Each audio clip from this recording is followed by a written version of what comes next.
पहलगाम दहशतवादी हल्ल्यानंतर देशभरात पाकिस्तानी नागरिकांची झाडाझडती. कोल्हापुरात किती जणांचा आश्रय, नेमका आकडा समोर.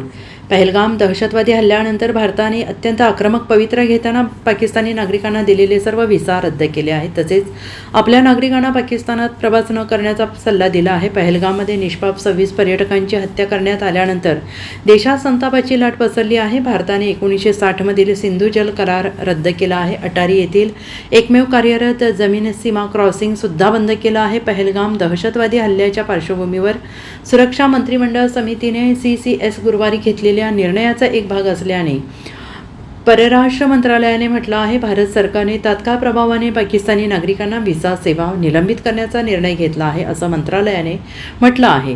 पाकिस्तानी नागरिकांना दिलेले सर्व वैध व्हिसा 27 एप्रिलपासूनच रद्द करण्यात आले आहेत, तर पाकिस्तानी नागरिकांना दिलेले वैद्यकीय व्हिसा 29 एप्रिलपर्यंत वैध राहतील, असे मंत्रालयाने एका निवेदनात म्हटलेलं आहे. भारतात सध्या सर्व असलेल्या पाकिस्तानी नागरिकांना व्हिसाची मुदत संपण्यापूर्वी भारत सोडावा लागेल, असं मंत्रालयाने म्हटलेलं आहे. दरम्यान वैध भारतीय व्हिसा असलेल्या पाकिस्तानींची नेमकी संख्या किंवा सध्या पाकिस्तानमध्ये असलेल्या भारतीयांची संख्या त्वरित निश्चित करता येत नाही. तथापि जिल्हानिहाय देशात किती पाकिस्तानी आहेत याची माहिती जिल्हा प्रशासनाकडून घेतली जात आहे. दरम्यान कोल्हापूर जिल्ह्यात 61 पाकिस्तानी नागरिक असल्याचं समोर आलेलं आहे. हे सर्व नागरिक लॉंग टर्म व्हिसावर कोल्हापूरमध्ये राहत आहेत.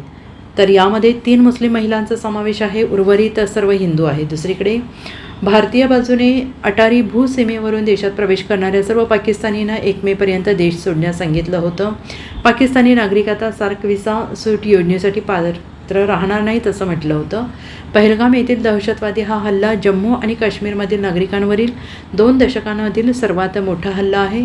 2008च्या मुंबई दहशतवादी हल्ल्यानंतर भारतातील नागरिकांवर सर्वात मोठा दहशतवादी हल्ला होता. 2019मध्ये पुलवामामध्ये जवानांवर दहशतवादी हल्ला झाला होता. पहलगाम हल्ल्याशी सीमापार संबंधांबद्दल माहिती देण्यात आलेल्या CCSच्या बैठकीनंतर भारत सरकारने बुधवारी 5 दंडात्मक उपाययोजनांची घोषणा केली. पाकिस्तानच्या 3 लष्करी अधिकाऱ्यांना हद्दपार केलं आणि पाकिस्तानला नवी दिल्लीतील उच्चायुक्तातील कर्मचाऱ्यांची संख्या 55 वरून 30पर्यंत कमी करण्यास सांगितली आहे. Bureau report SBN Marathi, Mumbai.